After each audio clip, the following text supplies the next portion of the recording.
Hi everyone, I'm Sunny and today's video will be about Neptune in the 5th house, or if you have Neptune in Leo, this is the video for you. I hope you guys are enjoying this. If I sound kind of off and on with my voice, I'm sorry. I have been filming back-to-back videos and I am a little bit tired, but I did take a break, so I'm hoping that my voice won't get screechy. So if you guys have this placement, you're gonna notice very interesting things about your appearance. I think you're gonna have so much creativity because when you have a water planet going into like this firehouse, it like amps up, especially in such a fun, creative house. As it is, Leo usually does a lot of fun, interesting, creative projects like writing and acting and just being center stage. And regardless, even if you wouldn't consider a lot of Leo hobbies, for example, to be always like in the artistic field, you very much stand out because it's something unique. You will always stand out, even if you try not to. It's kind of hard not to shed light to the wonderful skills that you have to show everyone, or just around you, or just you might have that hidden because Neptune kind of can blur these lines of like skill sets, for example. So it's not that you can't bring it out of you, it's just that you might have to dig a little bit. But it's more like you push yourself. When you push yourself to give yourself that confidence, to push yourself to bring that out of you, it's like maybe you never knew you were good at designing like outfits or stuff.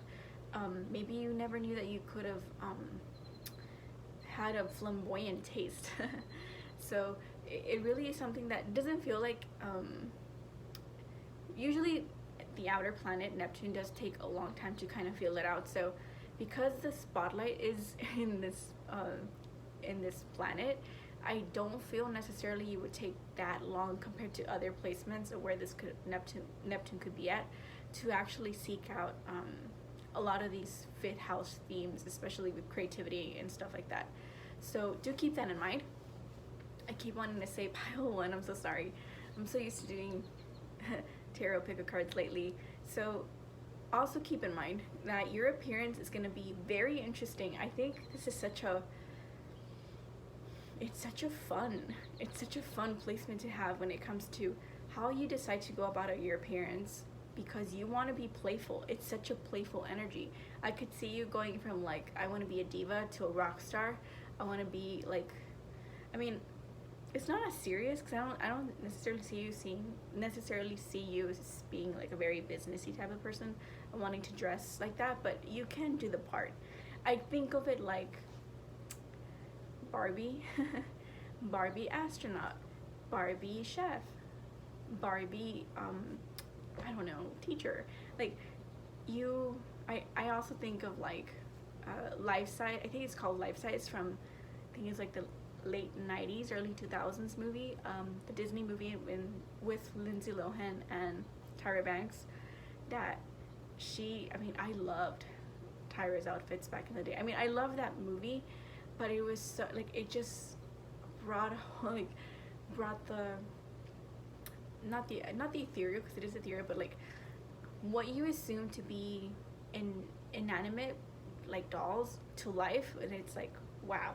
So I'm wording this poorly, I'm sorry, but I think you're understanding where I'm going at with this placement, that you bring life to maybe things that you only see down on paper or down in like graphics, for example, stuff like that. So it feels like you have a lot of fun experimenting your self-expression. So it's really fun. I just think that your outfits, even if you're still on the shyer side, because I know Neptune likes to shy away and like, what's that, not sky, I forgot the word, but it's basically something around the lines of being shy. To shy away from the spotlight, on and off, you have your moments where you don't mind it. Not because you want to have that it factor of like, look at me, but more so sometimes it's just because you want people to notice all your hard work. Like, and your hard work isn't like daunting on you, but more so a fun way to describe your emotions and your mind and your thoughts. And it's like a statement piece that kind of brings out commentary from people, whether people love it or hate it, because it's messy or because it's loud or it's just fun. Like, people will always have an interesting thing to say about your self-expression, your creativity, and your outfits and your appearance. But this placement really is truly fun to play around with, because people would just people will stare at you because it's cool, and it's just interesting in that way of like, it gets people talking, because you might gravitate towards like the brighter stuff, like color blocks that are bright. And I don't know why I keep thinking of like 80s fashion, 90s too, where it's like mismatching, but it's still wet when it comes to, sorry, that was my dog, mismatchy when it comes to outfits that, how can I explain? It didn't make sense, but it makes sense, you know? it's how could I say? I just think of like the winter, not the winter breaks, so is it joggers? The tracksuits, I think that's what I'm trying to say, the tracksuits, the stuff you wear out the rain. They were very colorful, very unique. Like, it could be like that, where it's like, it's not necessarily that you had to be sporty and stuff like that, but it's just such cool, vibrant, like a vibrancy to it. I also think of like, when it comes to that fashion sense, of the outfits of what the show In Living Color created back in the 90s. It's a comedy show, a skit. A lot of unique pieces and just fun, and everyone's dancing and having fun. It feels like that you're having fun while you're having your self-expression. So I really think a lot of people enjoy this because it's lighthearted to some extent. Of course, there's negative aspects, but like I'm first focusing more on the more positive ones first. So some negative ones could be that you could have blurry lines when it comes to that romance section, for example. That's a different aspect. Your romances can be great, they can be loving, and they can be very understanding and compassionate and considerate and like storybook love, right? You think about like the prince coming to save you, or the princess coming to save you, or like you showing up for somebody else in your knight in shining armor. I think that's what your shining armor, whoever you are. So it could be like that. But then maybe you didn't think about the I can't say this, the logistics. I'm so sorry. I'm like my voice. Maybe you didn't think about the logistics of making it happen. Maybe you didn't think about the logistics of keeping the relationship going for the long term. You're like, oh, not necessarily that you want to have a bunch of romances or short flings. You're not necessarily purposely being flirtatious. It's just that you only needed to be with this person a certain amount of time because you didn't really need them all the way, because you learned your mutual lesson. And so maybe that could be a reason why you separate, and you didn't really want to, or maybe you become disillusioned with the fact that you made this person a certain way to be in your head, of like, oh, we're just gonna get together, we're gonna go on so many dates, we're gonna have so much fun, and then lo and behold, they're not like that. They're like, this can be both ways, where you can be the disappointing partner and then you can be receiving partners, or it's vice versa, where you're like, oh, we don't really hang out that much anymore, or we don't talk about it, like our real emotions, because we're kind of like not trying to rock the boat, so we're just keeping the peace, but we're okay. Like, it feels like that, where you're like evasive when it comes to really having those romantic feelings, because maybe you fell out of love, and that's totally okay. Or maybe you want more substantial things and you don't even know that, but you know something is up because you want something else. It's like you notice things, you intuitively feel things, but you don't know how to navigate them. And it can be vice versa with your partner too, where it's like, you know something's up with them, something's eating at them, but they're keeping it to themselves. They're being very peaceful and calm, or in their own space, or distant, or kind of on and off. Like, you guys kind of, not a flakiness, but it can be like that, where you're like, we're together, we're great, and then separation, and it's still great, but it feels like meh. I could take it or leave it. It's very much like that. So you could have those points in time where like you're great, you're having fun, and then it's not so great. You're in your moods, you're feeling down, feeling sad, and you're um, wallowing in your pity. It could be like that where you're like pity party me, pity party them. So yeah, it's like, I'm not trying to say that you're trying to be manipulative, but there's these tendencies to not see that that's some part of the negative aspects of Neptune, not seeing that you can emotionally manipulate people by trying to get your way. It's like victim, that's not the word I'm trying, victimization's not a word, is it? The victim card, you play the victim card. I'm not sure if I'm saying but it's basically like that where you will use that softer energy to get your way sometimes, and you might subconsciously or consciously do these habits that can be self-destructive in the relationship or to yourself, and that's going to be an issue, like why you guys kind of go your own ways in part. Or you might not be good with saying goodbyes. You're like, I don't want to have a bad ending, so I'm just gonna like ghost. So maybe you might be the person who ghosts, maybe you might feel that from your partners, or you just don't want to have, like, you just want to have the good times. You don't want to think about the bad stuff, so you just avoid it. It could be like that, where it's like, those emotions need to be disclosed. They need to be discussed so that you are mature. So maybe with time, I do think that there's a possibility you might navigate those emotions a lot better with partners and with people, with yourself. Your mental health can be one of the factors as to why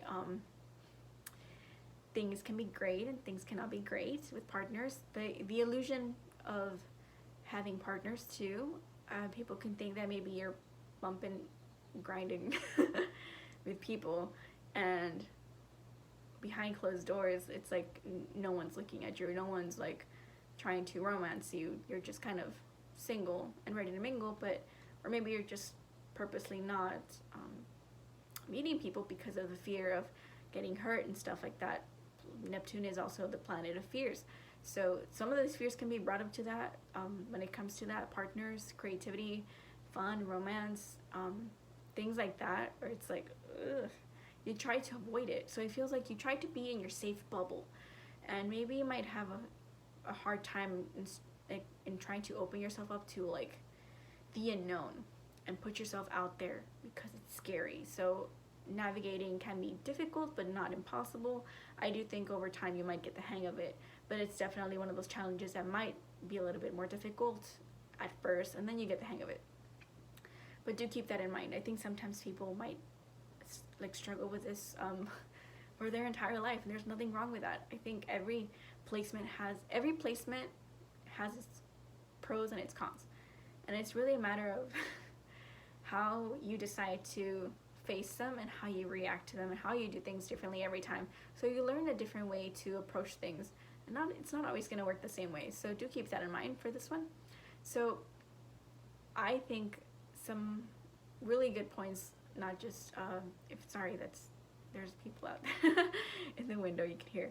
So some other things that I'd like to note is the fact that kids can play a big role when it comes to this. Maybe you really want a bunch, or maybe you have a bunch of kids and you're great with them. I do think that this is a very soft placement to having kids and dealing with kids, and if you're working with kids, you really understand that inner child, because there's the sun house, Leo, really shines its light into this, so you can really entertain people. So entertaining kids is like piece of cake, and you're not purposely trying to entertain them. Sometimes it just comes natural. There's a lot of natural skills you come when it comes to taking care of handling kids too, and maybe also people might relate to this if you have Neptune in the fourth too. You may not want them, like every person has different aspects, if it's positive or negative, quote unquote, aspecting, but even if you didn't want them, you still enjoy the presence of kids. It's fun. It feels like, imagine yourself being a teacher and enjoying the work you do, because it's a lot of fun and it keeps you youthful and young and in touch with that inner child and what you might have struggled to have when you were younger, which was fun, right? So do keep that in mind. I also think, but for the most part, it is the possibility of you having at least one child typically, but maybe just you know, that's just the minimum typically, but you could possibly have more down the line, right? There's no limit to this, because it is Neptune and Jupiter, if it's the other co-ruler, so it does give many. So do keep that in mind. Or maybe people can think that you possibly want them, and the illusion breaks when you finally realize, or people realize, that it's not really what you want, but you don't really mind being around them. It's just that people make this illusion, like, they, what is it, portray, no, it's not portray, they put their, I can't think of the word, but I think you might come up with it better. They're putting their own portrayals of what they assume view onto you, or like what they think about you, how you should be, like in their minds, onto you, even if that's not the actual you, if that makes sense. So people mold you to be a certain way in their heads, of like, oh, this person's like this, they're so lovely, and you know, they're so like, I think of Snow White. It's like, oh, they're like this, and it's not that you necessarily aren't like that, but you're not like that 24/7. You do have many sides to you, aside from just the happy soft side, the crying side, the emotional side, the caring side, the compassionate side, the sacrificing side. You have the fun side. Maybe you might be a little hedonistic from time to time, and when you want to have a good time, you want to have a good time, and that can also be a little tricky when it comes to taking substances or drugs, because it can blur the lines of what's okay to do to your body and what's not, like being self-destructive, like not knowing when to put a stop to it. Like, the party's fun, but you need to know that there's repercussions, like having hangovers and feeling unwell for 1 or 2 days, but then if it becomes a habit, it can be like a toxic cycle you're trying to break and not continuously do. It's like one of those things where you just started and then you didn't know how to end it, and you really didn't get to the root cause, because it feels like you're trying to evade what's really the root cause of why you started doing that in the first place. I can't think of the words. I don't know why I can't think of I know I'm trying to say evade, but there's a different word that Pisces tend to do, which is basically evade things, but I'll think of it later.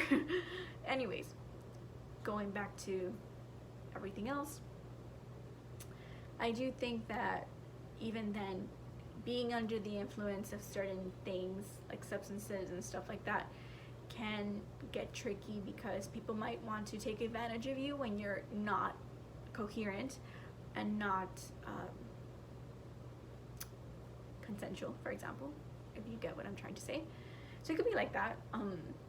Get yourself out of sticky situations by not putting yourself in those situations of like intoxication, for example. Like, having a clear mind can really help you in placing the boundaries of people just passing the boundaries they should not do, right?